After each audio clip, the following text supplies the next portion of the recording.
বন্ধুরা, কর্তার হেসেলে সবাইকে স্বাগত। আজকে চলে এসেছি ছোট মাছের ভাপার রেসিপি নিয়ে। এই ছোট মাছের ভাপা একবার কুচি করা পেঁয়াজ আর কাঁচা লঙ্কা দিয়ে বানিয়ে দেখতেই পারো। এটা কিন্তু দুর্দান্ত স্বাদের একটা রেসিপি। প্রথমে আমি 200 গ্রাম ছোট মাছকে ভালো মতন কেটে ধুয়ে নিয়েছি।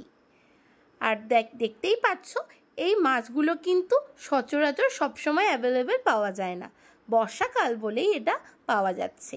এখানে দেখো নিয়ে নিয়েছি রসুন বাটা, কয়েকটা লঙ্কা কুচি করে নিয়েছি কয়েকটা লঙ্কা ঝুরি ঝুরি করে কেটে, আর নিয়েছি পেঁয়াজ কুচি আর টমেটো কুচি। এরপর সব কিছু আমি মাছের বাটিতে কিন্তু ঢেলে দেব। দেখতে পাচ্ছ, সব কিছুই কিন্তু আমি মাছের বাটিতে ঢেলে দিলাম। এরপর আমি একটা বাটিতে সর্ষে আর পোস্ত ভালো মতন পেস্ট করে রেখেছিলাম, সেই পেস্টটা আমি দিয়ে দিলাম। আর দিয়ে দিলাম 1 চামচ হলুদ গুঁড়ো, 1 চামচ লাল লঙ্কার গুঁড়ো, দিয়ে দিলাম 1 চামচ ধনে গুঁড়ো আর স্বাদ মতো নুন। আর এখানে দিয়ে দিলাম জিরে গুঁড়ো, আর ওপরে দিয়ে দিলাম সর্ষের তেল। সর্ষের তেলটা কিন্তু কোনো মতেই স্কিপ করা যাবে না, কারণ সর্ষের তেলের ওপরেই কিন্তু এই মাছের অনেকটাই টেস্ট কিন্তু ডিপেন্ড করে। আর এরপর সব কিছু একসাথে আমি ভালো মতন করে কিন্তু মেখে নেব। দেখো, মেখে নিয়ে আমি একটা টিফিন বাটির মধ্যে সমস্ত মাছের মিশ্রণটা কিন্তু আমি ঢেলে দিলাম। আর ওপর দিয়ে কয়েকটা লঙ্কা আমি ভালো মতন সাজিয়ে দিলাম।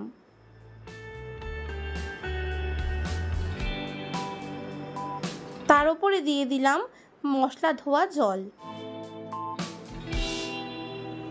আর ওপর দিয়ে দিলাম সর্ষের তেল।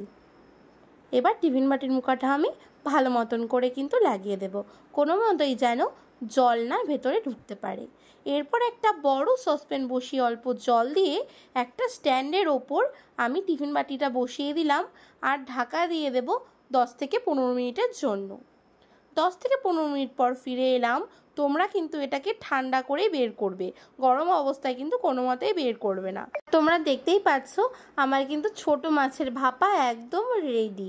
আর এটা দেখতে কিন্তু পুরো অসাধারণ লাগছে, আর কালারটাও কিন্তু পুরো দুর্দান্ত এসছে। আর তোমরা কিন্তু এটা গরম গরম ভাতের সাথে দারুণ মজা করে খেতে পারো। তাহলে আমার এই ছোট মাছের ভাপার রেসিপি তোমাদের কেমন লাগলো অবশ্যই আমাকে কমেন্টে জানাবে।